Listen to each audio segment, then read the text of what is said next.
The gunshots echoed through the Montana dusk like distant thunder as Elijah Whitaker galloped back to his ranch, the taste of dust and urgency coating his tongue. He'd ridden hard from Fort Benton, where whispers of Sioux movement near the territory borders had set the town on edge, but his mind wasn't on Indian raids. It was on the approaching spring calving season and the fence line that needed mending before the first light of dawn. It was 1876, and the Montana Territory was still wild enough to kill a man who didn't keep both eyes open. At 32, Elijah had learned that lesson well, carrying the scar across his left shoulder from the time he hadn't. The Silver Creek Ranch had been his life for 7 years now, 7 years of backbreaking work, bitter winters, and the kind of solitude that seeped into a man's bones. As he crested the final hill overlooking his land, the fading sunlight caught on something unexpected: a small, battered wagon near his cabin, its canvas torn, and one wheel listing badly to the side. Elijah's hand moved instinctively to the Colt revolver at his hip as he urged his horse forward, eyes scanning for movement. The woman appeared like an apparition from behind the wagon, her dress dusty and torn at the hem, her hands clutched protectively over the prominent swell of her belly. Even from this distance, Elijah could see she was far gone with child 7, maybe 8 months along. Their eyes met across the yard, and he saw her mouth form words he couldn't hear. Then, like a marionette whose strings had been cut, she crumpled toward the ground. Elijah was off his horse before his conscious mind registered the movement, boots pounding across the hard, packed earth as he lunged forward. He caught her just before she hit the ground, her weight surprising in its lightness despite her condition. "Madam, madam, can you hear me?" He patted her cheek gently, noting the smudges of dirt that couldn't hide her youth or the delicate bone structure of her face. Her eyelids fluttered, revealing eyes the color of summer sage. "Please," she whispered, her voice cracked from thirst. "Please don't turn me away." Elijah gathered her more securely in his arms, one hand instinctively protective over her swollen belly. "Nobody's turning anybody away," he said gruffly, already heading for the cabin. "Let's get you inside." In the fading light, he couldn't see much beyond her dark hair and the pallor of her skin. But one thing was clear: whoever this woman was, trouble had followed her to his doorstep. And something in the desperate clutch of her fingers against his shirt told him that turning her away wasn't an option, even if he'd wanted to. Penelope Drake awoke to unfamiliar sensations. A rough but clean blanket beneath her fingers, the smell of coffee brewing, and the absence of movement beneath her. After weeks of constant travel in the jostling wagon, the stillness felt almost unnatural. She opened her eyes slowly, her hand immediately finding her belly, reassured by the firm roundness and the flutter of movement within. "You're awake." The deep voice came from near the fireplace, where a tall man stood pouring coffee into a tin cup. "Was starting to wonder if you'd sleep straight through till morning." Memory returned in a rush: the broken wheel, the desperate search for help, the dizziness that had overtaken her when she'd finally spotted the ranch house, and then strong arms catching her, carrying her to safety. "How long was I?" she began, her voice raspy. "About 3 hours." He approached, offering the cup. "It's late evening now. Think you can sit up and drink this? You look like you haven't had proper water or food in days." Penelope struggled to a sitting position, one hand braced against her lower back where the ache was constant these days. "Thank you, Mr. Whitaker. Elijah Whitaker." He helped adjust a pillow behind her back, his movements efficient but careful. "And you'd be—" She hesitated, eyes darting to the door before she answered. Penelope Drake." "Well, Miss Drake, Mrs." she corrected automatically, then flinched as if she'd made a mistake. Elijah's eyes narrowed slightly, but he nodded. "Mrs. Drake. You want to tell me what brings a woman in your condition out here alone? Fort Benton's a good 20 miles north, and there's not much else around these parts." Penelope sipped the coffee, using the moment to gather her thoughts. The bitter liquid was hot and reviving, and she realized how desperately thirsty she'd been. "I'm heading to Helena," she finally said. "My Cousin lives there. The wheel broke and I couldn't fix it. It wasn't the whole truth, and from the way Elijah's eyebrow lifted slightly, he knew it too. But he didn't press. Helena's still 100 miles west, he said instead. That's no small journey for anyone, let alone, he gestured vaguely at her condition. I don't have much choice, Penelope said, unable to keep the edge of desperation from her voice. Elijah studied her for a long moment, his blue eyes unsettlingly perceptive beneath the shadow of his brow. He was handsome in a weathered way, not the polished appearance of city men she was used to, but solid and substantial, with lines at the corners of his eyes that spoke of squinting against sun and wind. Well, he finally said, you're not going anywhere tonight. That wheel needs more than a quick fix, and you need rest and food. We'll figure the rest out come morning. Penelope wanted to protest. Every day of delay increased the danger, but exhaustion dragged at her limbs, and the baby kicked insistently, as if reminding her of her responsibility to them both. Just for the night, she conceded. Elijah nodded and moved to the stove, where a pot simmered. Hope you don't mind stew. It's not fancy, but it's filling. At this point, Mr. Whitaker, anything that isn't hardtack would be a miracle. The small joke surprised her. It had been so long since she'd felt anything close to humor. A hint of a smile touched his lips as he ladled stew into a bowl. Then prepare for a miracle, Mrs. Drake. As he handed her the bowl, their fingers brushed, and Penelope felt an unexpected jolt of awareness. She attributed it to her vulnerability, to the relief of finding help when she'd nearly given up hope. Nothing more. But as she ate the simple but hearty stew, she couldn't help watching Elijah move around the cabin, the confident economy of his movements, the breadth of his shoulders as he stoked the fire, the gentleness of his hands that belied his rugged appearance. For the first time in months, Penelope felt something like safety. She knew better, of course. Safety was an illusion she couldn't afford to believe in. But for tonight, with the howling Montana wind outside and the warm glow of the fire within, she would allow herself this small comfort. Elijah watched the pregnant woman from the corner of his eye as he went about evening chores. He'd given her his bed, the only proper one in the cabin, and would take the pallet near the fire tonight. She'd protested weakly, but exhaustion had won out, and now she slept, one hand curled protectively over her belly even in slumber. Something about her story didn't add up. A woman in her condition, traveling alone across Montana territory. No husband, no family escorting her. The wagon had been nearly empty of provisions. She'd been traveling hard and light, like someone running rather than journeying. And there was the matter of the wedding ring, or rather, the pale band of skin on her finger where one had recently been removed. None of his business, he reminded himself as he checked the door latch one final time. Whatever trouble followed Penelope Drake, it would move on with her in the morning. He'd fix her wagon wheel, point her toward Helena, and that would be the end of it. But as he stretched out on his pallet, listening to her soft, even breathing across the room, Elijah couldn't shake the feeling that nothing about this situation would be so easily resolved. Morning brought clarity in the harsh light of day.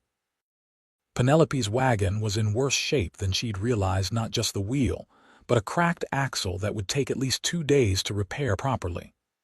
I can't stay that long, she insisted, standing in the yard with her arms wrapped around herself despite the mild spring air. I need to keep moving. Elijah straightened from his examination of the wagon's underside, wiping his hands on a rag. Unless you plan to sprout wings, Mrs. Drake, you're not going anywhere until this is fixed. And attempting it with a bad repair would only strand you miles from help, possibly when that baby decides to make its appearance. Color drained from her face. The baby isn't due for another month. First ones often come early, he said, then added at her surprised look. I grew up with 5 sisters and helped deliver more than a few calves. I know enough to know you shouldn't be alone on the trail right now. Something like fear flickered in her eyes before she masked it. Mr. Whitaker, I appreciate your concern, but you don't understand my situation. You're right, he agreed easily, tossing the rag onto his workbench. I don't, Because you haven't told me what it is. But whatever or whoever you're running from, 2 days delay won't matter if you don't make it to Helena at all. Penelope stared at him, clearly torn between indignation at his presumption and recognition of the truth in his words. Finally, her shoulders slumped slightly. 2 days, she conceded. No more. Elijah nodded, relieved she wouldn't risk herself and the baby with foolish haste. I've got ranch work that needs doing. Can't sit around watching you all day. Think you can manage not to faint again if I leave you to rest in the cabin? A spark of something pride, perhaps, flashed in her eyes. I'm perfectly capable of caring for myself, Mr. Whitaker. The fainting was unusual. I hadn't eaten properly in several days. He frowned at that. Well, there's food in the pantry. Help yourself. I'll be back midday to check on things. As he saddled his horse, he could feel her watching him from the porch, a small figure with her hand resting on the swell of her belly. It had been a long time since a woman's presence had disrupted the orderly rhythm of his life. Longer still since one had occupied his thoughts as he rode out to check his cattle. The spring sunshine was warm on his back as he moved through the herd, counting new calves and checking for signs of illness or injury. Normally, this work centered him, but today his mind kept drifting back to the cabin and its temporary occupant. What kind of man allows his pregnant wife to travel alone through dangerous territory? The question circled his thoughts like a hawk searching for prey. Either her husband was dead, or he was the kind of man Elijah's father would have called less than worthless. Either way, Penelope Drake carried more burdens than just the child beneath her heart. By midday, when he returned to the cabin, he'd resolved to keep his curiosity to himself. Her secrets were her own, and in 2 days she'd be gone from his life.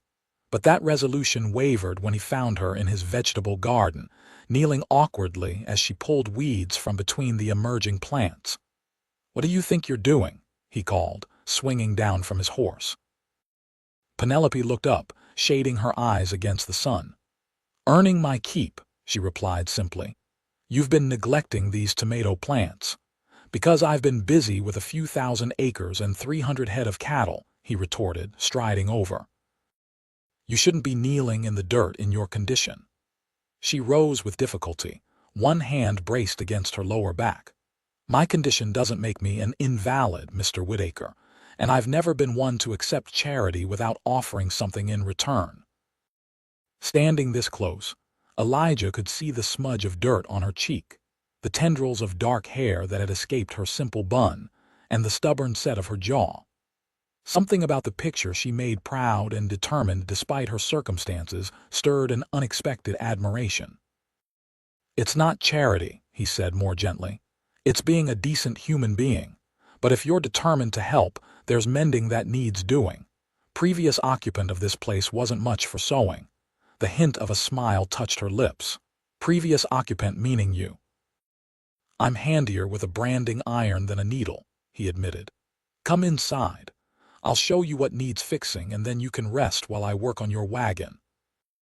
Inside, as he gathered torn shirts and socks with holes, Penelope moved around the kitchen with unexpected efficiency, putting together a simple meal of bread and cold meat. "You didn't have to do that," he said when she placed a plate before him. "As I said, I pay my debts." She sat across from him, her own plate more modestly filled. "And cooking is the least I can do. Your cupboards are shockingly bare of anything resembling proper food, Mr. Whitaker." "Elijah," he corrected. "If you're going to criticize my pantry, you might as well use my given name." She hesitated, then nodded. "Elijah, and you may call me Penelope if you wish." It was a small concession, but it felt like the lowering of a drawbridge. As they ate, he found himself telling her about the ranch, how he'd come west after the war, worked cattle drives until he'd saved enough to buy this place, the challenges and satisfactions of building something from nearly nothing. "You've done this all alone?" she asked, genuine interest in her voice. "Hire hands for the busy seasons. Rest of the time it's just me," he shrugged. "Suits me fine." "Does it?" She studied him with those perceptive green eyes. "No family back east missing you, parents passed years back?" Sisters all married with their own concerns. He hesitated, then added, there was someone once. She decided ranch life in Montana wasn't the future she had in mind. Penelope nodded, understanding in her expression. It takes a certain kind of woman to embrace this life. The isolation, the hardships. The freedom, he added. Don't forget that part. Something complicated passed across her face. Freedom, she repeated softly, almost wistfully. Then she straightened as if shaking off a troubling thought. Well, I should start on this mending if I'm to finish before my wagon is ready. Elijah recognized the deliberate change of subject but didn't press. Instead, he helped her gather what she needed, then headed back outside to continue work on the wagon. As he labored through the afternoon, he found himself glancing toward the cabin windows, where he could occasionally glimpse Penelope moving about. It had been a long time since his home had held a woman's presence. Longer still since he'd wanted it to. That evening, Penelope insisted on cooking a proper meal, using supplies she'd found in his root cellar that he'd nearly forgotten existed. The stew she prepared filled the cabin with savory aromas that reminded him of his mother's kitchen from childhood. This is good, he said after his first few bites. Real good. A pleased flush colored her cheeks. It's nothing special, just properly seasoned. You had herbs growing wild near your garden that you weren't using. Never had much time for cooking fancy. There's nothing fancy about food that actually tastes like something, she retorted, but her tone was light, almost teasing. As they ate, he noticed the way she occasionally pressed a hand to her side, a brief flicker of discomfort crossing her face before she masked it. Baby giving you trouble?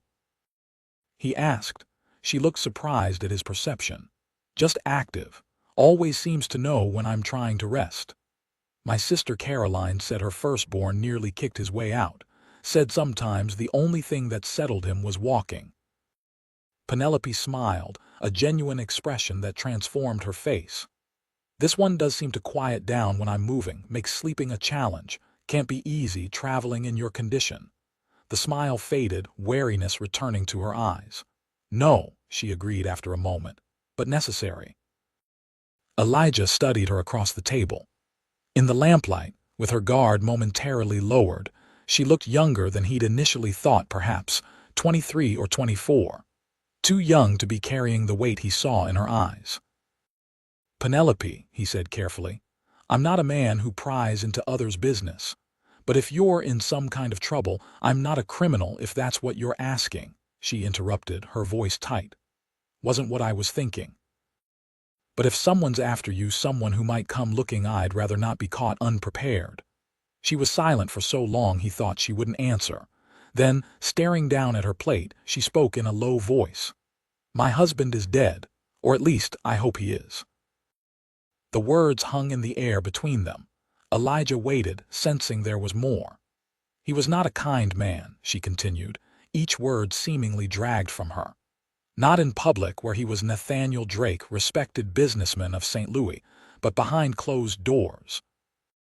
She touched her cheek, a gesture so automatic he suspected she wasn't aware of it. 3 months ago, he beat me so badly I nearly lost the baby. When I recovered enough to stand, I took what money I could find and ran. Anger, hot and immediate, surged through Elijah's chest. And you've been running ever since, she nodded. His family has connections everywhere, it seems. I've changed direction twice when I've heard rumors they were asking about a woman matching my description. And Helena, is there really a cousin there? Yes, my mother's niece. We weren't close, but she married a miner and moved west years ago. It's the only connection I have that his family might not know about. Elijah leaned back in his chair, processing this information. You said you hope he's dead. A shadow crossed her face. The night I left, he was drunk, angry. He fell down the stairs as I was trying to get away. He wasn't moving when I fled. I don't know if he survived, and I couldn't stay to find out. Self-defense, Elijah said firmly. Any judge would see that. Perhaps, but his family owns half the judges in Missouri and my word against theirs. She shook her head.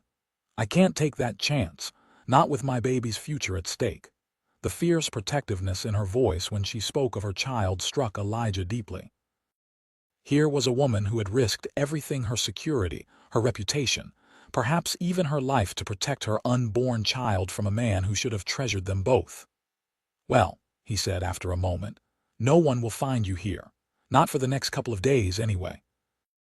And by then, your wagon will be ready for the journey to Helena."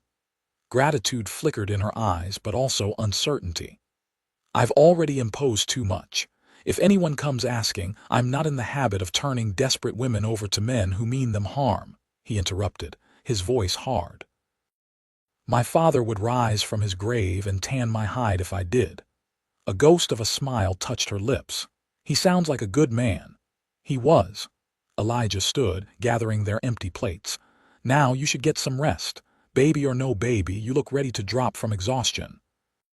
As he turned toward the wash basin, he felt her hand touch his arm lightly. "Thank you, Elijah," she said softly. "Not just for the repairs or the shelter, but for believing me." The simple touch of her fingers on his sleeve shouldn't have affected him as it did. But Elijah found himself hyper-aware of the contact, of her nearness, of the scent of sage that seemed to cling to her dark hair. "Get some rest, Penelope," he said, his voice rougher than he intended. "Tomorrow's another day." As she withdrew to his bedroom, Elijah stood at the wash basin longer than necessary, trying to make sense of the complicated emotions stirring within him. Compassion, certainly. Anger at the man who had mistreated her. But there was something else too, something he hadn't felt in a very long time. Interest. Attraction. The dangerous beginnings of care, none of which had any place in this temporary arrangement. In 2 days, Penelope Drake would be gone from his life, continuing her journey to whatever future awaited her in Helena, and he would return to the solitary existence he'd built for himself. It was better that way. Safer. But as he laid out his bedroll near the fire, listening to the soft sounds of her preparing for bed in the next room, Elijah couldn't quite convince himself of that truth. Dawn broke clear and cool, the spring light dappling through the cabin windows. Elijah had risen before first light, as was his habit, and gone to check on his nearest cattle. When he returned, he found Penelope already up, her hair neatly braided, wearing one of his old shirts over her dress as she cooked breakfast. "Hope you don't mind," she said, gesturing to the shirt. "Keeps my dress cleaner." The sight of her in his clothing stirred something possessive in him that he immediately tamped down. "It's fine," he said, hanging his hat on the peg by the door. "Smells good in here. Just cornbread and eggs, simple fare." Nothing simple about hot food I didn't have to cook myself. He washed up at the basin, acutely aware of her moving around his kitchen as if she belonged there. As they ate, he outlined his plans for the day. "Need to finish that axle repair, which means heating metal in the forge. Takes time to get it right. You should stay inside, rest." "I've been thinking," she said, setting down her coffee cup. "I could help with other things around the place while you work on the wagon. I noticed your pantry needs organizing and those curtains are practically falling apart." Elijah frowned. "You don't need to earn your keep, Penelope. Told you that yesterday. It's not about that." She met his eyes directly. "Keeping busy helps, keeps my mind off things, and I'd rather be useful than sit around feeling like a burden." Something in her expression, a mixture of pride and vulnerability, made it impossible to refuse her. "All right," he conceded, "but nothing too strenuous. That baby comes early because you've been hauling water or some such, and I'll never forgive myself." A small smile curved her lips. "I promise to be careful. I have no desire to deliver this child anywhere but in Helena with a proper doctor nearby." "Good." He stood, suddenly awkward. "Well, I'll be in the forge if you need anything." Throughout the morning, as Elijah worked the forge's bellows and hammered the hot metal into shape, he found his attention continually drawn to the cabin. Through the windows, he could see Penelope moving about, hanging freshly washed curtains, sweeping, organizing his meager belongings with an efficiency that transformed the space. By midday, when she brought him cold water and a plate of food, the interior of his cabin had undergone a remarkable change. The sparse furnishings gleamed with polish. The windows sparkled in the sunlight, and the haphazard collection of objects he'd accumulated over the years had been arranged with purpose and care. "You didn't have to do all this," he said as they sat in the shade of the porch to eat.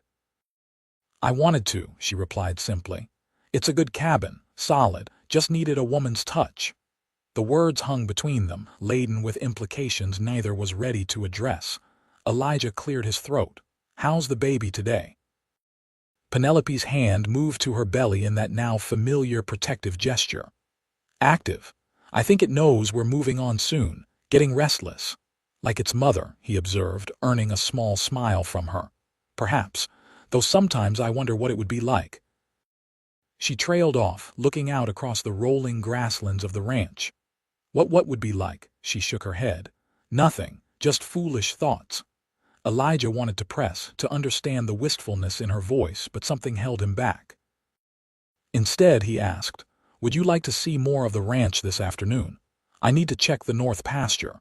Could take the wagon be easier on you than horseback?" Surprise and pleasure lit her face. "I'd like that very much." An hour later, they were driving along the rutted track that led through Silver Creek Ranch's best grazing land. The spring grass was lush and green, dotted with wildflowers that painted the landscape in swaths of purple, yellow, and white. "It's beautiful," Penelope said, gazing out at the vista of mountains in the distance.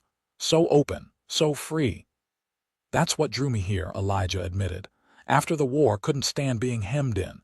Needed sky overhead and space to breathe. You fought for the Union," he nodded. 3 years. "Came home different like most did.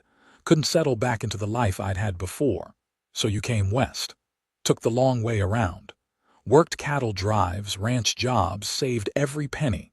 Found this place 7 years ago when the original homesteader gave up and headed back east. His loss, my gain." "You've built something remarkable here," she said, genuine admiration in her voice. Pride warmed him. "Still building. Plan to double the herd in the next few years. Maybe add sheep, though don't tell any other cattlemen I said so."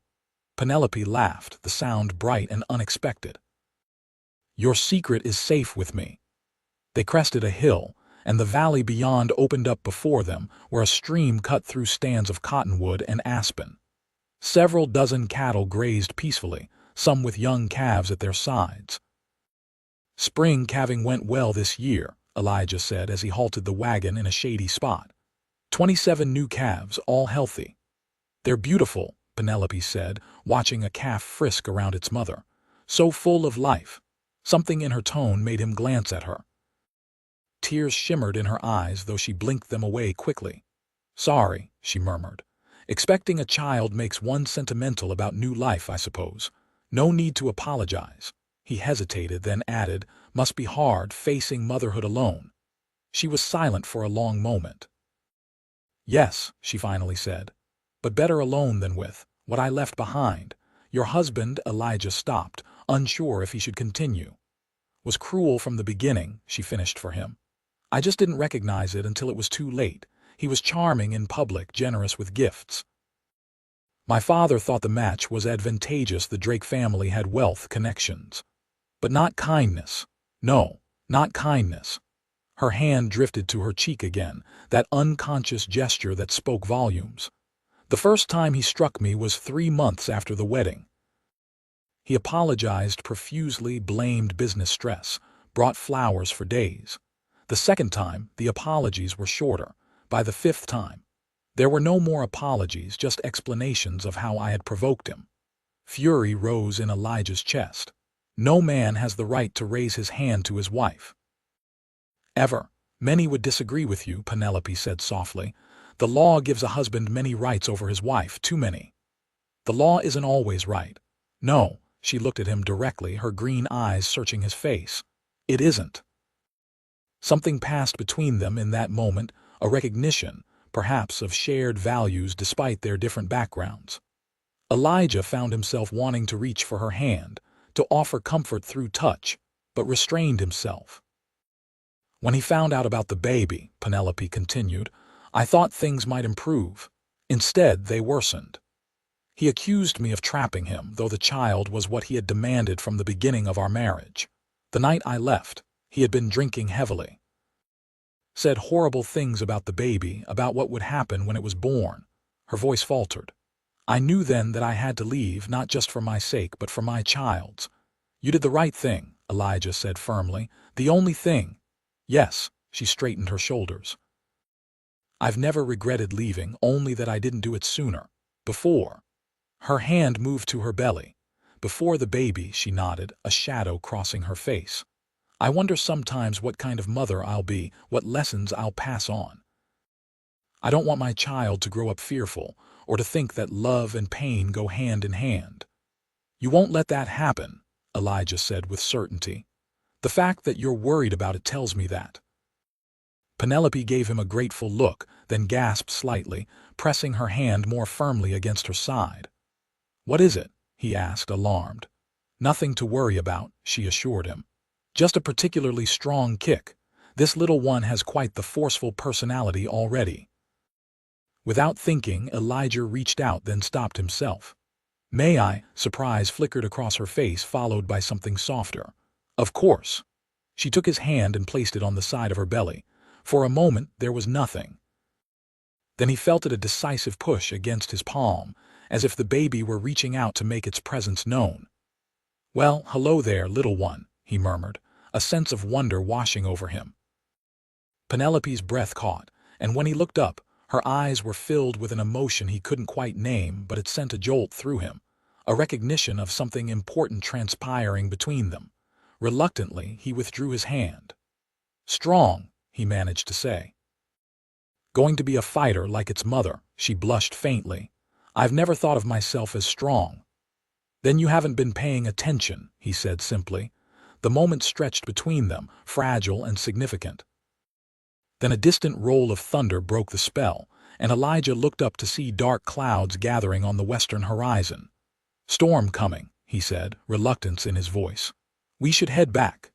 As they drove back toward the ranch, the wind picked up, carrying the scent of rain. The first heavy drops began to fall as they reached the cabin, and by the time they had unhitched the horse, the storm had unleashed its full fury.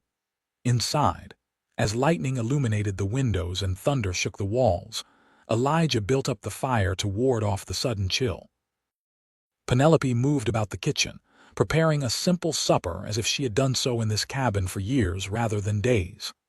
Quite a storm, she commented as a particularly loud crash of thunder rolled overhead. Spring storms can be fierce out here, he agreed, adding another log to the fire. Good for the land, though. Brings life. As they ate by lamplight, with rain lashing the windows and thunder rumbling in the distance, Elijah was struck by the strange domesticity of the scene. How natural it felt to share his table, his home, with this woman. How the cabin, which had always been merely shelter to him, now felt like something more. Penny for your thoughts, Penelope said, breaking into his reverie. The childhood nickname slipped out before he could consider it. Penny, she colored slightly. My father used to call me that. No one has in years. Suits you, he said. Better than Mrs. Drake. I won't be Mrs. Drake much longer, she said quietly. Once I reach Helena, I plan to use my maiden name again. Penelope Davies, he repeated, testing the sound of it. Fresh start. Yes, for both of us. Her hand rested on her belly. Another comfortable silence fell between them as they finished the meal. As Penelope rose to clear the dishes, Elijah noticed her wince slightly. Back bothering you, she nodded. Just the usual aches, nothing concerning. My sister used to say that a warm compress helped. Have some clean cloths I could heat by the fire. Gratitude softened her features. That would be wonderful, thank you. As Elijah prepared the warm compress, he found himself wondering what it would be like if Penelope weren't leaving tomorrow. If the domestic scene they created tonight could continue breakfast conversations, working side by side, evenings by the fire. Dangerous thoughts, he knew. She was running from one life, heading toward another. His ranch was merely a temporary shelter, nothing more. But as he helped position the warm cloth against her lower back, as he felt her relax under his touch, Elijah couldn't help wishing for things that had no business being wished for. The storm continued through the night, bringing driving rain that turned the yard to mud and delayed Elijah's final work on the wagon. By mid-morning, though the rain had stopped, the forge was too wet to fire safely. "Might take an extra day to finish," he told Penelope as they stood surveying the sodden landscape. "Ground needs to dry out before I can work the forge properly." She nodded, but he noticed the tension that returned to her shoulders. "I understand. It can't be helped." "Does one more day make a difference?" he asked carefully. "I don't know." She hugged her arms around herself. "I've been moving for so long it feels strange to stay in one place, dangerous somehow." "No one's going to find you here," he assured her. "Even if they were looking in this territory, which seems unlikely given how far you've come." "You're probably right." But the worry remained in her eyes. To distract her, he suggested a different project for the day, preparing a small garden plot where she could plant some of the seeds she'd brought with her. "Might as well leave something growing behind you," he said. "Be nice to have fresh vegetables come summer." The activity seemed to help calm her nerves. As they worked the soil together, Penelope spoke more freely about her past, her childhood in a small town outside St. Louis, her mother who had died when she was 16, her father who had seen marriage to Nathaniel Drake as security for his daughter's future. "He didn't know," she said as she carefully placed bean seeds in the furrows Elijah had dug. "About Nathaniel's true nature. He wouldn't have wanted that for me, despite the financial advantages." "No father would," Elijah agreed, thinking of his own father's fierce protectiveness toward his sisters. "What about your family?" she asked. "You mentioned sisters, 5 of them." "All older, all bossy," he said with a fond smile. "Mother died when I was 12. Father raised us all, ran the farm in Pennsylvania until his heart gave out the year before the war started." "And your sisters?" "Scattered now. Caroline's in Ohio with her husband and 4 children. Mary went to California with her doctor husband. Elizabeth married a banker in Chicago. The twins, Anne and Abigail, both married local boys and still live near our old home place." "You must miss them." He nodded, surprising himself with the admission. "Letters aren't the same." "But they've got their lives, I've got mine." "Don't you get lonely out here?" The question was soft, tentative. Elijah paused in his digging. "Used to tell myself I preferred solitude. After the war, after Julia left, seemed easier to be alone." "Julia?"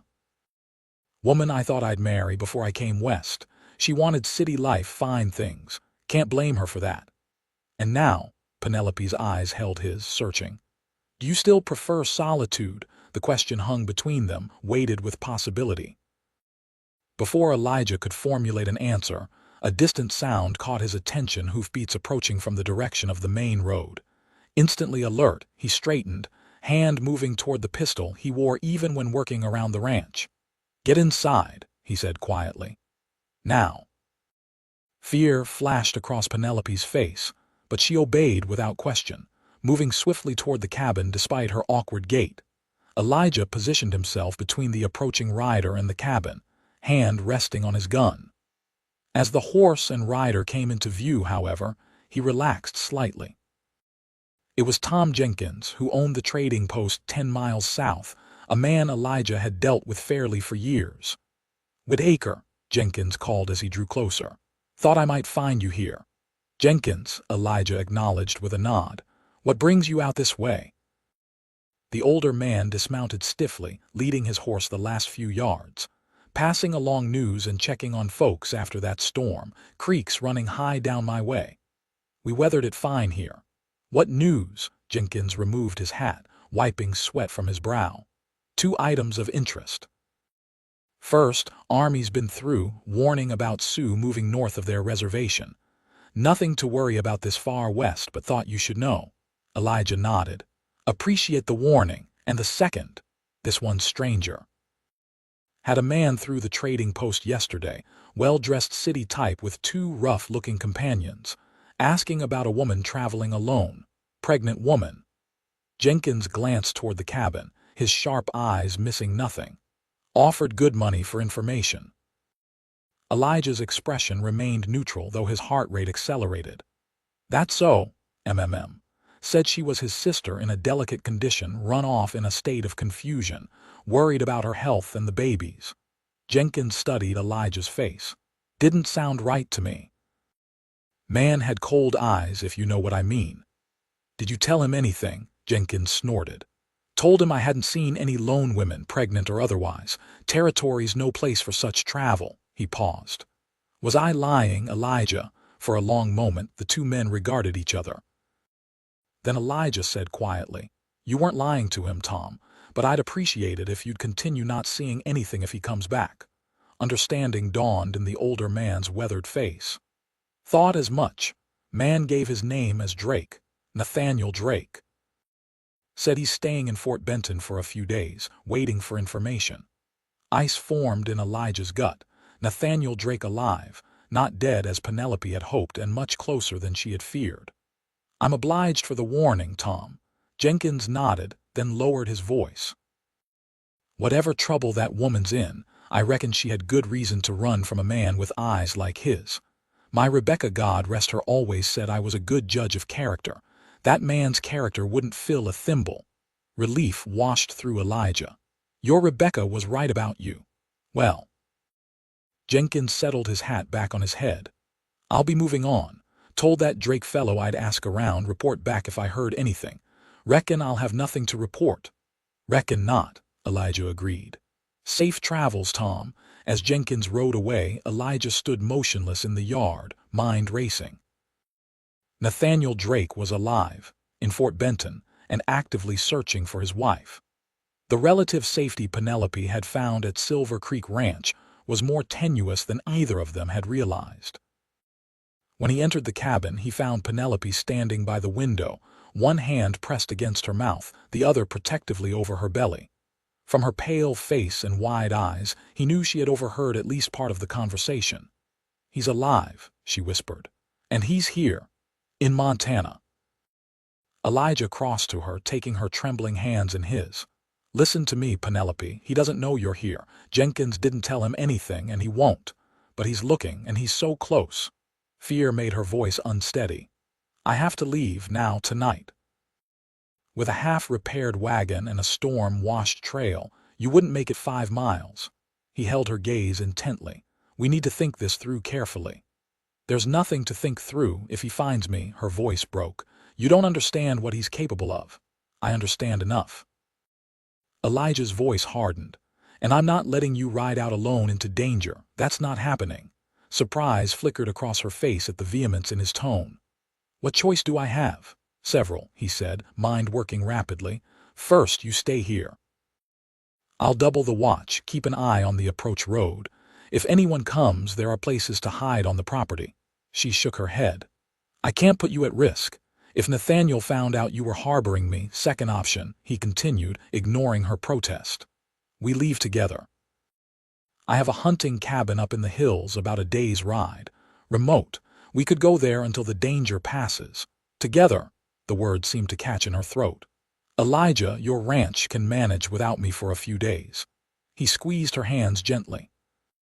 "Third option is the riskiest but might be the smartest. We continue as planned, finish repairing your wagon, and you head to Helena. But not alone. I'll go with you."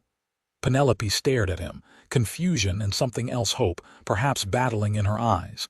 "You would do that?" "Leave your ranch, escort me all the way to Helena." "In a heartbeat," he said, the truth of it surprising even him. "Ranch will be here when I get back. Main concern now is keeping you and that baby safe." Tears welled in her eyes. "Why? Why would you do this for someone you barely know?" The question hung between them, demanding an honesty Elijah hadn't been prepared to face.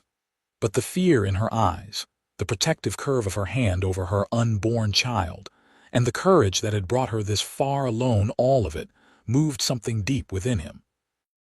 "Because in 3 days," he said quietly, "you've reminded me what it means to care about someone other than myself. Because that baby deserves a chance at life without fear. Because," he hesitated, then committed to the truth.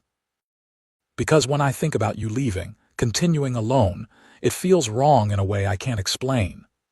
A tear slipped down her cheek, which he brushed away gently with his thumb. The simple touch seemed to create a current between them, an awareness that had been building since the moment he caught her falling form in his yard. "Elijah," she whispered, his name a question and an answer all at once.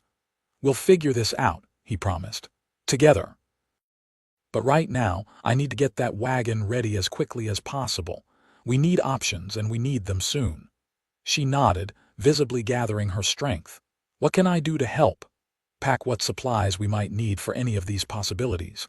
Food, clothing, essentials, and rest when you can. I have a feeling we'll need all our strength in the days ahead." As he turned to go, her hand caught his. "Elijah." Her voice was steady now, determined. "Thank you, not just for the help, but for believing there's a future worth fighting for." He covered her hand with his, allowing himself the briefest moment to imagine what that future might look like if circumstances were different. "There is," he assured her, "and we're going to make sure you reach it." The rest of the day passed in focused preparation. Elijah worked tirelessly at the forge, now dry enough to fire safely, completing the repairs to Penelope's wagon with a speed born of necessity. Inside, she packed provisions, mended travel clothes, and prepared food for the journey whichever direction it might take. By nightfall, the wagon stood ready. Elijah had reinforced it beyond the basic repairs, ensuring it would withstand whatever rough trails lay ahead. Inside the cabin, packs were prepared for each possible scenario. The journey to Helena, a retreat to the hunting cabin, or a defense of the ranch itself. Over a simple dinner, they discussed their options again, weighing the risks of each. "Drake will stay in Fort Benton for at least another day or two, waiting for Jenkins to report back," Elijah reasoned. "That gives us a small advantage." "What if we took a different route to Helena?" Penelope suggested. "Not the main trail, but a longer path that avoids Fort Benton entirely." "Possible, but riskier in other ways. Less traveled trails mean more chance of breakdowns with no help nearby, more danger from natural hazards or hostile Indians." She sighed, rubbing her lower back absently. "No perfect answers are there. Rarely are in life," he agreed. "But I'm leaning toward escorting you to Helena.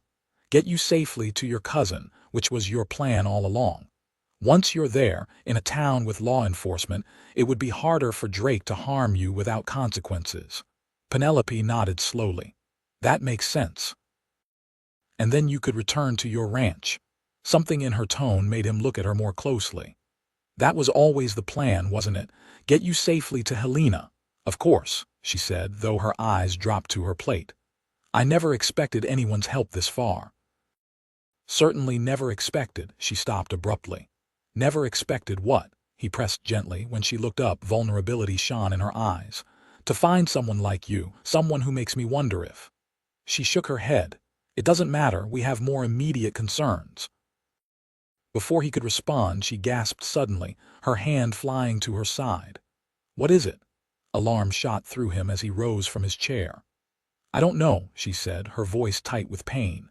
"Something's not right, the baby." Another gasp, sharper this time, and she doubled over. When she straightened, fear was etched across her features. "Elijah, I think the baby might be coming." "Now," he moved to her side instantly. "But you said it wasn't due for another month." "It's not," she confirmed, panic rising in her voice. "It's too early. And the pain, it's different than the practice contractions I've been having. More intense." As if to emphasize her point, another spasm gripped her, and she clutched his arm, her fingernails digging in through his shirt sleeve. When it passed, she looked up at him with wide, frightened eyes. "What do we do? There's no doctor for miles." Elijah took a deep breath, forcing calm into his voice. "First, let's not panic. Babies come early sometimes. My sister's first was 3 weeks early and healthy as a horse." He helped her to her feet. "Let's get you more comfortable, and I'll heat some water." As he guided her toward the bedroom, another contraction hit, stronger than the last, making her cry out. When it passed, she whispered, "I'm afraid, Elijah. Something doesn't feel right." Fear gripped his heart, but he kept his expression steady. "I've helped birth calves and was there when my sister had her baby. Between the two of us, we'll manage, but I need you to be brave. Can you do that? She nodded, her face pale but determined. I can try. The next hours passed in a haze of pain and determination.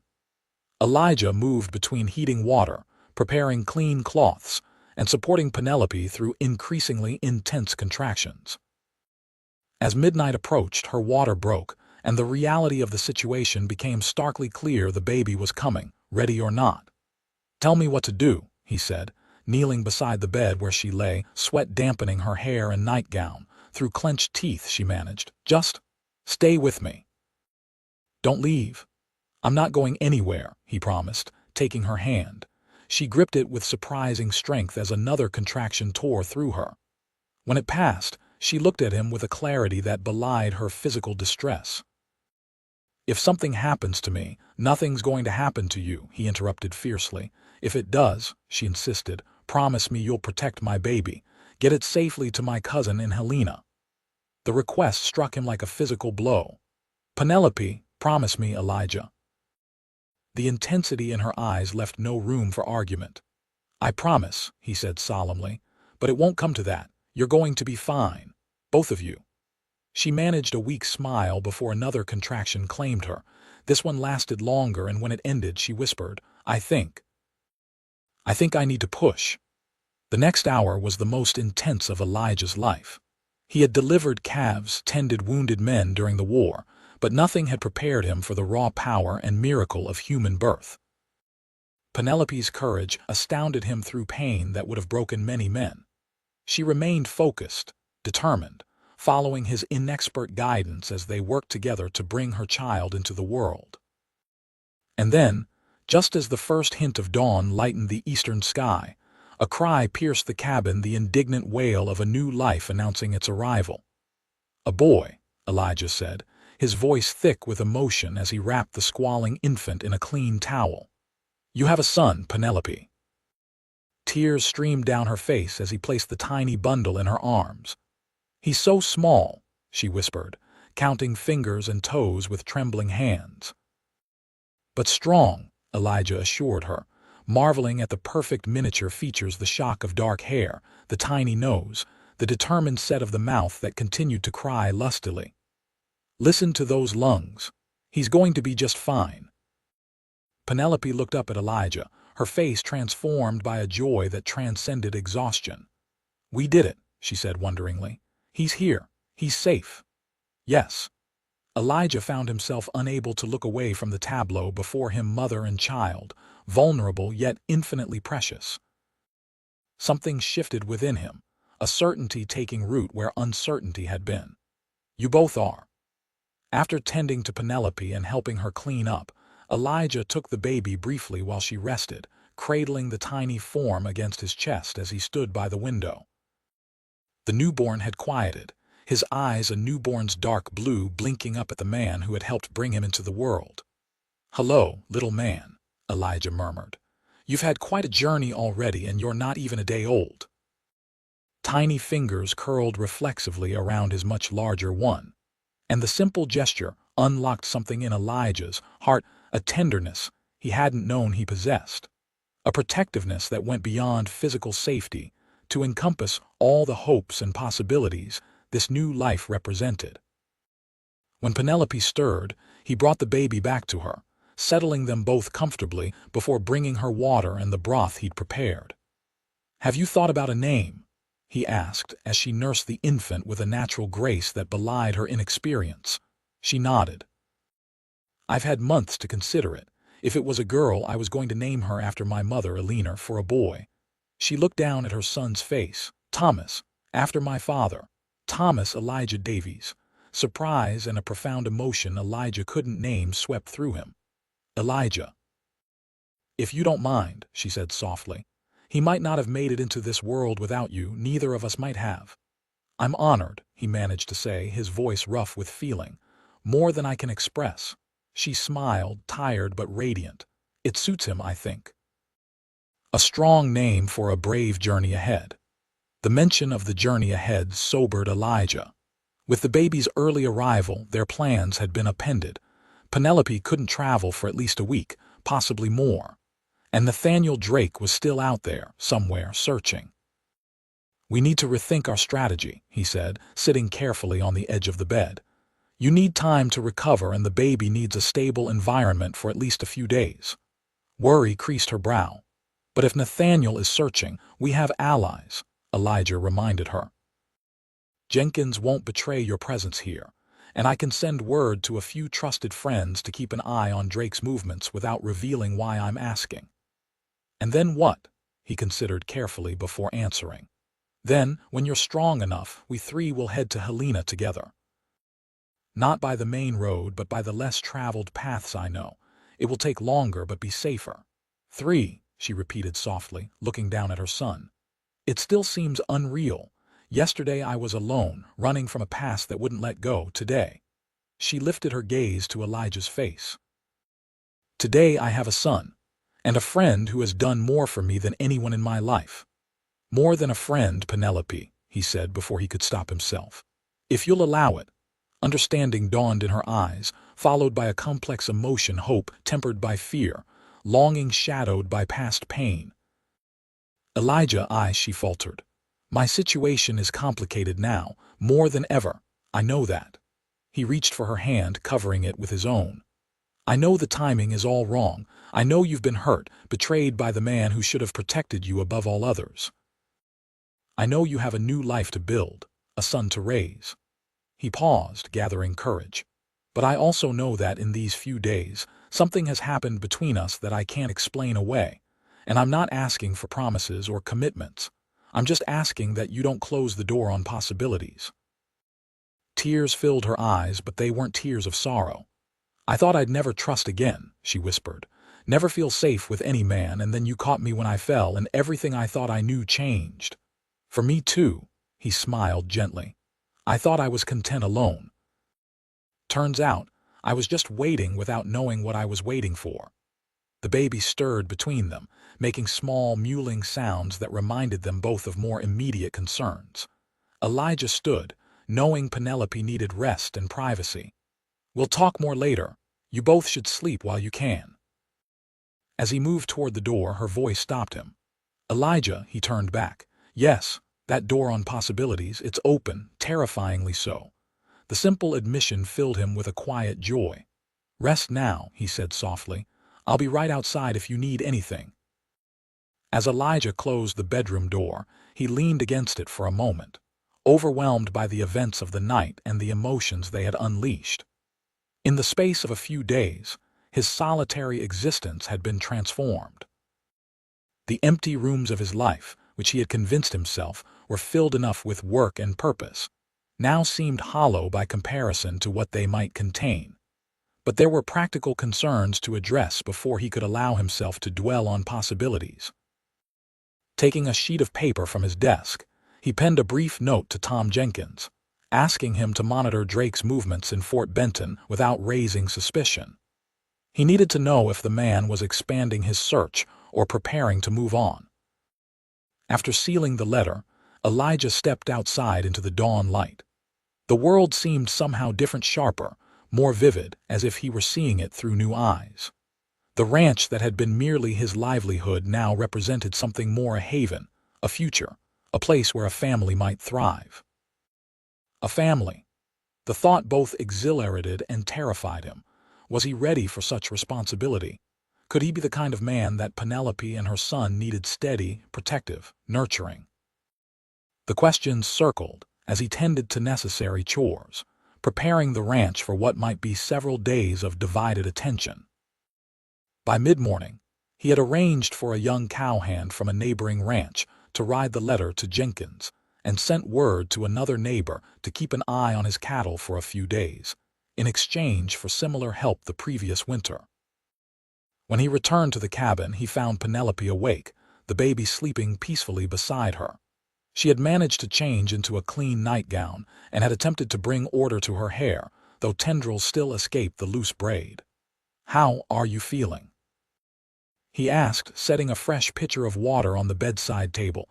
"Tired, sore." Her smile belied the complaints. "Happier than I've ever been." "And the little one?" "Perfect," she said, gazing down at her son. "He's been sleeping mostly, woke once to eat." Elijah nodded, relieved. Despite the early arrival, the boy seemed strong and healthy. "I've sent word to Jenkins about our situation, carefully worded, of course, and arranged for some help with the ranch for a few days." Gratitude softened her features. "You're putting your life on hold for us." "Not on hold," he corrected gently. "Just making room in it for what matters more." The words hung between them, laden with meaning neither was quite ready to fully address. Penelope broke the charged silence. "I've been thinking about what happens next, about Helena." "We have time to plan," he assured her. "You need at least a week to recover before traveling." She nodded, then said hesitantly, "What if? What if we didn't go to Helena?" The question caught him off guard. "I thought your cousin is a relative I barely know," she finished. "Someone I was reaching for because she represented the only connection I had left in the world." She paused, gathering courage. "But that's not true anymore, is it?" Hope flared in Elijah's chest, but he tempered it with caution. "Penelope, if you're considering staying because you feel obligated or grateful, no," she interrupted firmly. "Not obligation, not just gratitude, though I do owe you my life and my son's." She met his gaze directly. "I'm considering staying because, when I think about leaving, it feels like tearing something vital. Because in a few days, you've shown me more kindness, more respect, more understanding than I've known in years. Because when you look at me, I don't feel like someone's possession or problem, I feel like a person of value." Emotion tightened Elijah's throat. "You are of immeasurable value," he managed to say. "Both of you." "And so are you," she said softly. "To us." He moved closer, sitting carefully on the edge of the bed. "If you stayed—" He hesitated, wanting to be absolutely clear. "If you stayed, it would be as free as you were heading to Helena. No obligations, no expectations, just possibility. The chance to see if what started between us might grow into something lasting. And if it doesn't, then you'd still have a friend who would help you reach whatever destination you choose, whenever you choose it." Penelope reached for his hand, her fingers cool against his calloused palm. "And Thomas, what would he be to you?" The question went to the heart of the matter. Elijah looked at the sleeping infant, so small and vulnerable, yet already claiming a piece of his heart. "If you'll allow it," he said slowly, "he would be my son in every way that matters. Not replacing the memory of his father that will be your choice to share or not when he's older, but filling the role in truth rather than name." Tears welled in her eyes, but her voice was steady. "I want him to know only kindness and strength from the man he calls father. I want him to learn how a man should treat a woman by watching you. I want," her voice caught, "I want him to be safe and loved and free to become whoever he's meant to be." "That I can promise," Elijah said, his voice rough with emotion, "for as long as you'll both have me in your lives." The baby stirred, tiny fists waving as he woke. Penelope gathered him close, soothing him with gentle words. Then she looked up at Elijah, a new resolve in her eyes. "Silver Creek Ranch," she said. "It has a nice sound to it, a good place for new beginnings." Joy surged through Elijah, tempered with understanding of the leap of faith she was taking. "Are you sure?" Helena offered certainty, a clean break. "No," she corrected gently. Helena offered continued running, another temporary shelter, more fear. She looked around the cabin, which already bore the touches of her brief presence. "This offers something I'd nearly forgotten was possible. A home, not just a place to stay, but somewhere to belong." Elijah's heart felt too full for words. Instead, he leaned forward, slowly enough that she could withdraw if she wished, and pressed his lips to her forehead in a gesture of tenderness and promise. "Welcome home, then," he whispered against her skin. "Both of you." The next week passed in a blur of adaptation and planning. Elijah divided his time between ranch chores, caring for Penelope and the baby, and fortifying the cabin against potential threats. Though Jenkins reported that Drake remained in Fort Benton, seemingly extending his search to surrounding areas, Elijah took no chances with the safety of his newfound family. Penelope recovered her strength more quickly than either had expected, determined to contribute to the household, even in her limited capacity. By the fourth day, she was up for short periods, nursing Thomas and directing Elijah in the preparation of more substantial meals than he'd ever managed on his own. On the evening of the 5th day, as they sat together on the porch watching the sunset, Thomas sleeping peacefully in the cradle Elijah had hastily constructed, Penelope broached the subject they'd been circling. "We need to consider legalities," she said, her practical nature asserting itself. "If Nathaniel ever finds us, he won't," Elijah interrupted, more fiercely than he intended. "If he does," she continued gently, "he has legal rights as my husband and Thomas's father, rights that could override any arrangement we make between ourselves." Elijah's jaw tightened. "The law isn't always just." "No," she agreed, "but it is powerful. We need to think beyond hiding. We need to establish a life that can withstand scrutiny if it comes." She was right, he knew. The fragile happiness they'd found existed in a bubble of isolation. If they were to build a true future together, they needed more solid foundations. "What do you suggest?" he asked. "A divorce," she said plainly. "It's possible to obtain one based on cruelty, though it would mean revealing myself, testifying in court." "That would tell him exactly where to find you." "Yes." She twisted her hands in her lap. "But hiding forever isn't living, Elijah, and I want Thomas to grow up free, not looking over his shoulder." He covered her restless hands with one of his.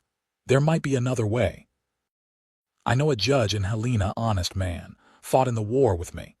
He might be willing to hear your case discreetly, maybe even issue preliminary orders protecting you and Thomas while the divorce proceedings move forward." Hope brightened her eyes. "You think that's possible? Worth trying." He squeezed her hand gently. "And in the meantime we could." He hesitated, suddenly uncertain. "Could what?" she prompted. "Courage," he reminded himself. The same courage she'd shown fleeing her past, giving birth in wilderness conditions, choosing to stay rather than run again. "We could make our own commitment," he said. "Not legally binding yet, but real to us. A promise between ourselves that when you're free, we'll make it official before God and community." Understanding dawned in her eyes. "You're proposing." "Inelegantly," he admitted with a rueful smile. "But yes, I'm asking if you'll consider becoming my wife, Penelope. Not today or tomorrow, but when the path is clear, when you're ready." She was silent for a long moment, her expression thoughtful. Then she turned to face him fully. "You should know that I'm not the same woman who married Nathaniel Drake at 19. I'm warier, less trusting. I have nightmares sometimes and fears that may never fully disappear. I'm not asking for perfection," he said softly, "just for the chance to walk beside you however the road winds." "And I'm a mother now," she continued. "Thomas will always be my first priority, my greatest responsibility. As he should be. As he would be for me too, if you'll allow me that privilege." Tears shimmered in her eyes. "You make it sound so simple." "Not simple," he corrected. "Clear. Different things entirely." He took both her hands in his. "I love you, Penelope. I didn't expect it, wasn't looking for it, but there it is. I love your courage, your resilience, your gentle heart that somehow survived terrible treatment without turning hard. I love the way you've transformed this cabin into a home in just days. I love watching you with Thomas, seeing the fierce protectiveness and boundless tenderness you show him." A tear slipped down her cheek, which he brushed away with his thumb. "You don't have to answer now," he added. "Take all the time you need." But Penelope shook her head, a smile breaking through her tears. "I don't need time," she whispered. "I need you, both of us do." She glanced toward the sleeping baby. "Yes, Elijah. Yes to the promise now. Yes to marriage when it's possible. Yes to building a life together, whatever challenges come." Joy surged through him, and he gathered her gently in his arms, mindful of her still healing body. When their lips met for the first time, it was a kiss of promise and hope, tender, unhurried, the beginning of a conversation rather than its culmination. As they separated, Penelope rested her head against his shoulder, her body relaxed in a way he hadn't yet seen. "I never thought I'd feel safe again," she murmured. "Never thought I'd trust a man enough to let him close.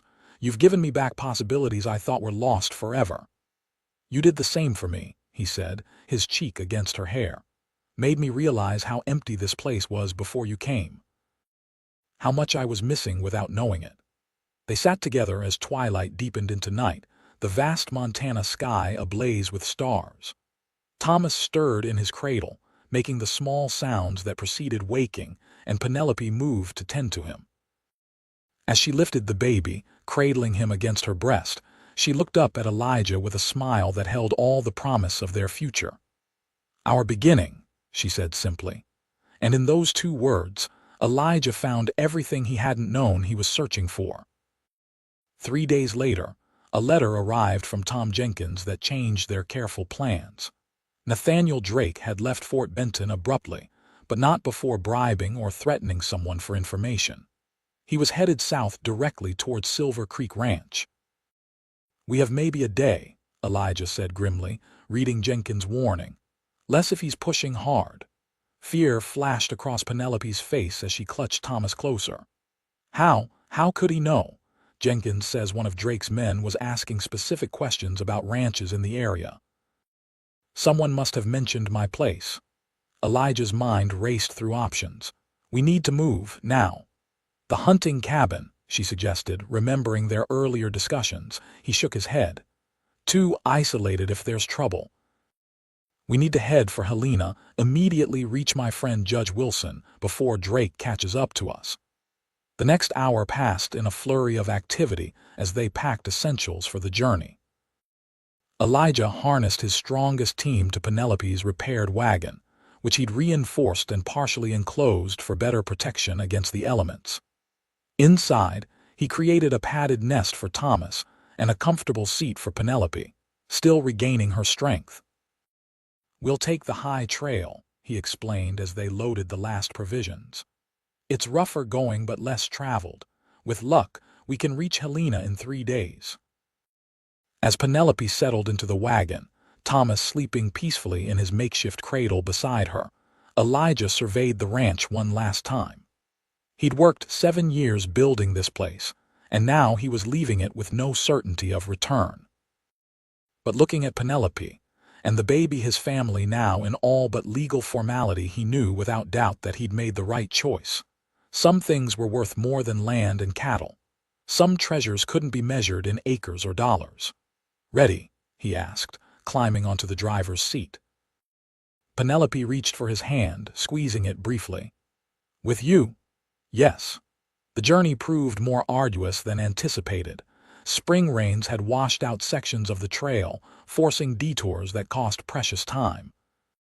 By the end of the first day, they had covered less ground than Elijah had hoped, and Penelope was exhausted despite her determination.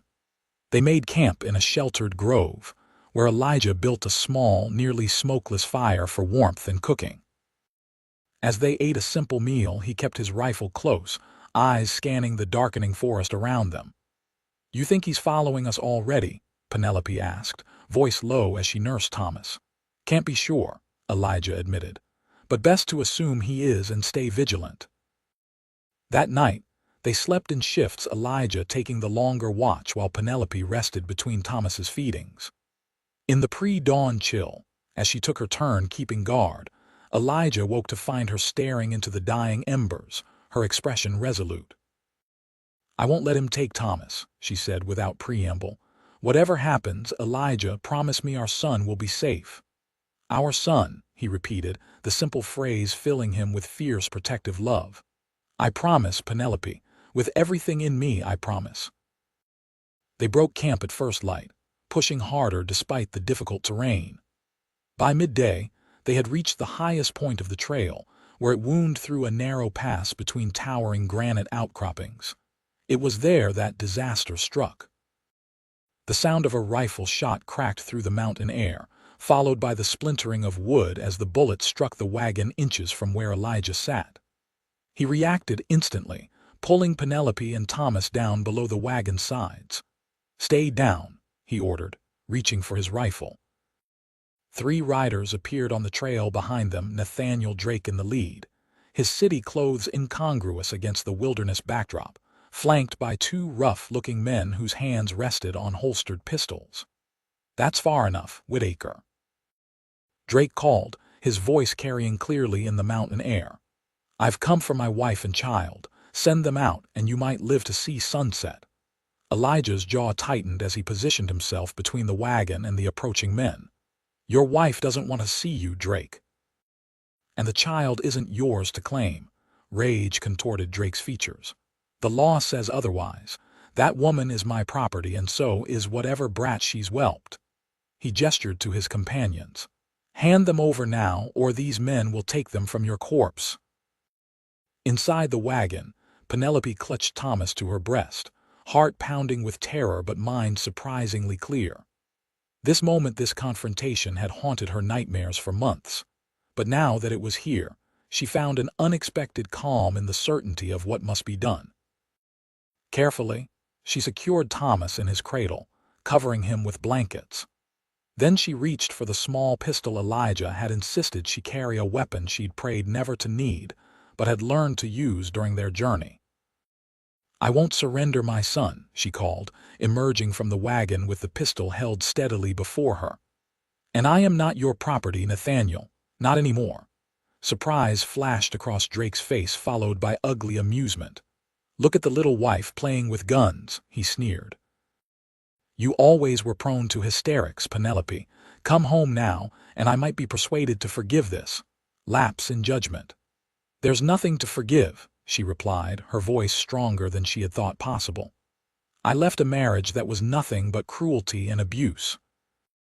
I've begun a new life, a better one, with a man who knows the meaning of honor and kindness." Drake's expression darkened. "You hoard yourself to this rancher while carrying my heir." Elijah's hands tightened on his rifle. "Choose your next words carefully, Drake, or what?" Drake laughed humorlessly. "You're outnumbered, outgunned, and when I bring my wife and child back to civilization, who do you think the law will side with? A respectable businessman or a backwoods nobody who seduced another man's pregnant wife?" "The law might surprise you," came a new voice from behind Drake and his men. All heads turned to see 5 riders approaching from the direction Drake had come, Tom Jenkins in the lead, accompanied by 4 armed men, including the local sheriff. "Jenkins," Elijah breathed, relief washing through him. "How?" "Got worried when you didn't check in at the first relay point," the older man explained, moving his horse forward. "Decided to follow just in case. Good thing we did." The sheriff, a weathered man with a no-nonsense demeanor, addressed Drake directly. "Mr. Drake, I'm Sheriff Harlow of Helena County. I've had some interesting communications from Missouri about you. Seems there are questions about your business practices and the suspicious circumstances of your wife's departure." Color drained from Drake's face. "Whatever you've heard is a lie. This woman is mentally unstable, prone to delusions. The bruises she arrived with in Fort Benton weren't delusions," Jenkins interrupted. "Nor was the testimony of your household staff about the state she was in when she fled." "You've been investigated for months," Sheriff Harlow continued. "Your wife's disappearance merely accelerated matters. I have a warrant for your questioning regarding financial irregularities that could be called outright fraud." Penelope watched in astonishment as her former life collided with her present one, as the man who had terrorized her dreams was reduced to sputtering indignation before the law he had thought he controlled. Drake's companions, sensing the changing tide, began to edge their horses away from his side. "We were just hired to track the woman," one muttered. "Didn't sign on for any trouble with the law. You'll want to surrender your weapons," the sheriff told them firmly. "All of you." For a moment, the tableau held Drake and his men on one side, the sheriff's posse on the other, Elijah and Penelope standing their ground between. Then Drake's hand moved suddenly toward his jacket. "Nathaniel, don't," Penelope cried, seeing his intent, but it was too late. The gun appeared in his hand, aimed not at the sheriff or Elijah, but at Penelope herself. "If I can't have you back," he snarled, "no one will have you at all." Several shots rang out simultaneously. Drake jerked backward, his gun discharging harmlessly into the sky as he toppled from his horse. Elijah stood frozen, his rifle smoking, as did the sheriff and Jenkins. In the sudden silence that followed, the only sound was Thomas's startled cry from within the wagon. Penelope lowered her pistol, which she had fired instinctively as Drake raised his weapon. Her hands trembled now, the delayed reaction setting in as she realized how close they had come to tragedy. Elijah was at her side in an instant, gathering her against him as her strength finally faltered. "It's over," he murmured into her hair. "It's over, Penny. You're safe. Thomas is safe." And for the first time since she had fled St. Louis 4 months earlier, Penelope believed it might be true. The aftermath unfolded with a surprising swiftness. Drake's companions, eager to avoid charges, cooperated fully with the sheriff. Drake himself had been killed instantly, whether by Elijah's bullet, the sheriff's, Jenkins, or even Penelope's would never be determined conclusively. And the sheriff saw no need to investigate too thoroughly. "Self-defense, clear as day," he declared after taking statements from all involved. "And the warrant from Missouri stands regardless. His business partners will be interested to know their association has ended." In Helena, Judge Wilson, Elijah's friend from the war, proved as honorable and discreet as promised. Upon reviewing the evidence of Drake's abuse and financial crimes, he issued an emergency decree confirming Penelope's status as Thomas's sole legal guardian, and authorizing the disposition of what assets might remain from Drake's estate to her benefit. "It's not a perfect solution," the judge admitted as they sat in his chambers, Thomas sleeping peacefully in Penelope's arms. "But given the circumstances, it provides legal protection while we sort through the formal proceedings." "The death of Mr. Drake simplifies matters considerably, though I regret the violence of it." "As do we all," Elijah said, his hand resting supportively on Penelope's shoulder. "Our hope was for justice through the courts, not bloodshed." "Sometimes justice takes unexpected paths," Wilson observed. "The important thing now is securing your future." He shuffled through some papers on his desk. "Which brings me to a related matter. I understand from our conversations that you two wish to marry." Penelope looked up at Elijah, the question in her eyes matching his own. "Yes," she answered for them both. "When it's appropriate and legal," the judge smiled. "With Drake's death confirmed and these emergency orders in place, there's no legal impediment. As for appropriate timing," he spread his hands, "that's entirely your decision. But should you wish it, I'm authorized to perform the ceremony whenever you're ready." Later, as they walked through Helena's bustling streets toward the small hotel where they had taken rooms, Penelope considered the unexpected turn their journey had taken. "It seems almost unreal," she said, adjusting Thomas in her arms. "A week ago I was in labor in your cabin, terrified of what the future might hold. Now you're free," Elijah finished, his voice gentle, "free to choose your own path forward." She stopped, turning to face him fully. "I've already chosen, Elijah. I chose the day I decided to stay rather than continue to Helena alone. I chose every day after, watching you with Thomas, seeing the man you truly are." His eyes softened as he gazed down at her, at the baby cradled between them. "And I chose the moment I caught you falling in my yard. I just didn't know it yet." A month later, on a clear June morning with wildflowers painting the hills in vibrant color, Penelope Davies became Penelope Whitaker in a simple ceremony at Silver Creek Ranch. Judge Wilson officiated, with Tom Jenkins and a few neighboring ranchers and their wives as witnesses. Thomas, dressed in a christening gown Elijah's sister Caroline had sent upon hearing their news, slept through most of the proceedings in the arms of Mrs. Jenkins. As they exchanged vows under the big Montana sky, with the ranch house newly expanded and improved behind them, Penelope marveled at the journey that had brought her to this moment. From desperate flight to unexpected salvation, from terror to trust, from solitude to family, each step had seemed impossible until it was taken. When Elijah slipped the simple gold band onto her finger, so different from the ostentatious diamond Drake had used to mark his ownership, he repeated words not in the traditional ceremony. "I promise to catch you if you fall, to stand beside you when you're strong, to honor your courage and independence as much as your gentleness. To be father to Thomas in every way that matters, to build with you a home where fear has no place and love rules above all else. Tears blurred Penelope's vision as she responded with her own promise. I give you my trust, freely and completely. I bring you my broken pieces, made stronger in their mending. I offer you a heart that has learned the true meaning of love through your actions rather than empty words. And I pledge to stand with you through whatever life brings as your wife, your partner, your friend.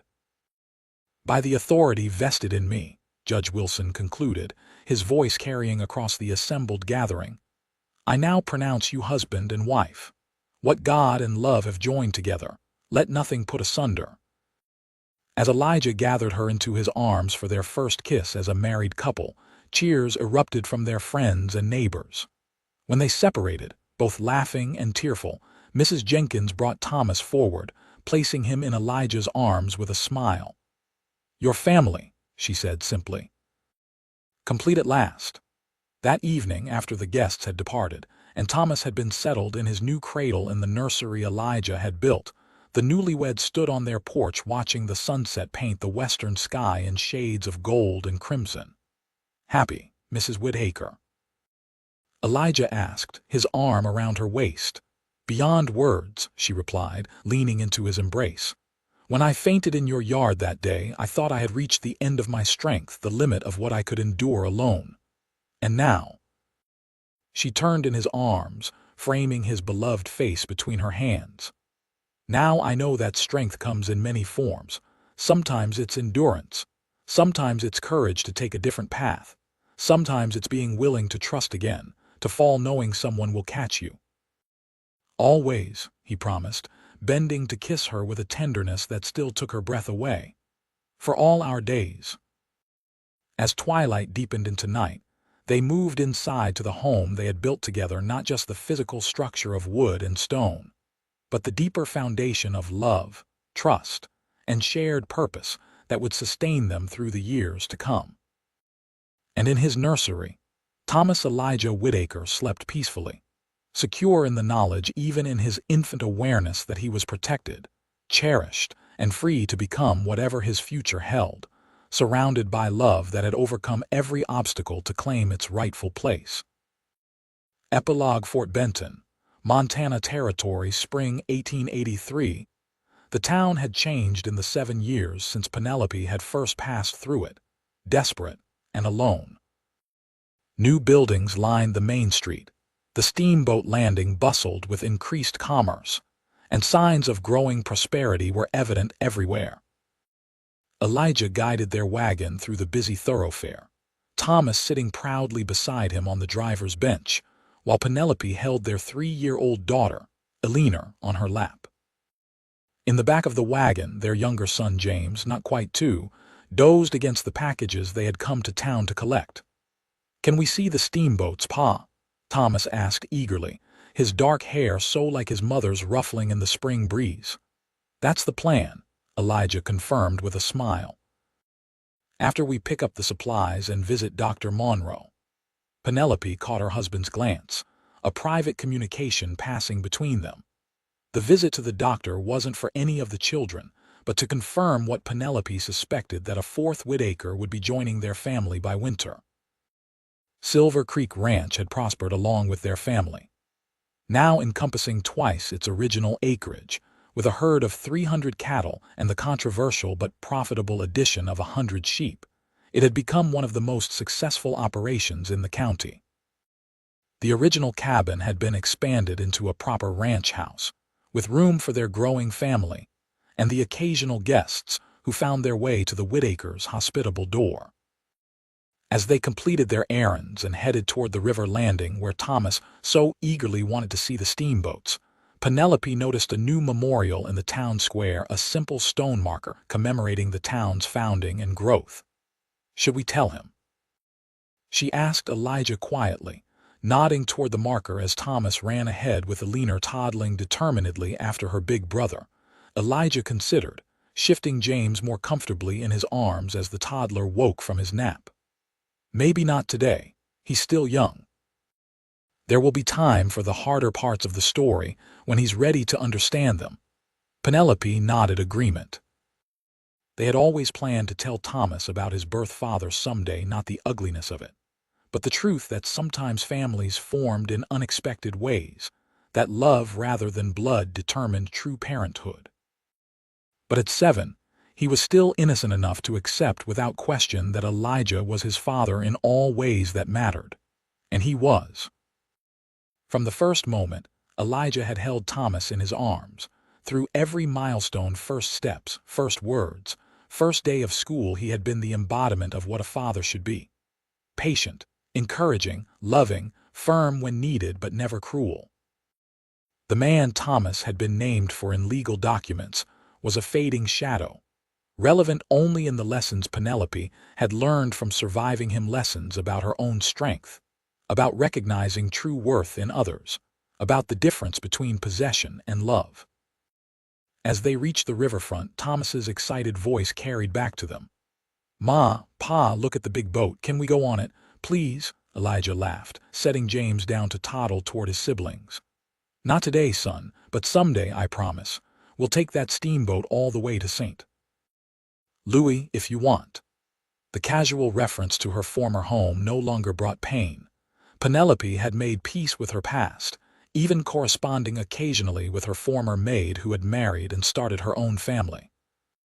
The Drake fortune, what remained of it after Nathaniel's partners had claimed their shares and legal fees had been settled, had been placed in trust for Thomas, a trust Elijah insisted be maintained separately from the ranch's assets, to be Thomas's alone when he reached adulthood. "He's so much like you," Penelope observed as they watched Thomas explaining something about the boats to his younger siblings with great authority. "The way he cares for Helena and James, his curiosity about everything, his kindness." "He has your determination," Elijah countered, slipping an arm around her waist. "And your eyes. Those are definitely your eyes looking back at me when he's trying to negotiate staying up past bedtime." She leaned into him, savoring the solid warmth of his presence. "We've built something wonderful, haven't we? Not just the ranch, but this, our family, our life." "Beyond anything I imagined that day you fainted in my yard," he agreed, pressing a kiss to her temple. "Though I knew even then that you were someone extraordinary, worth catching. Worth holding onto.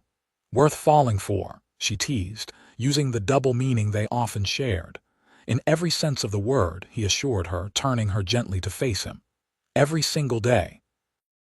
As their children's laughter carried on the spring breeze, as the Montana sun warmed their shoulders and the river flowed steadily eastward, Penelope and Elijah Whittaker stood together on the shores of a life they had built through courage, through trust, through the simple decision to believe that love was worth the risk of falling, knowing they would always catch each other, no matter what.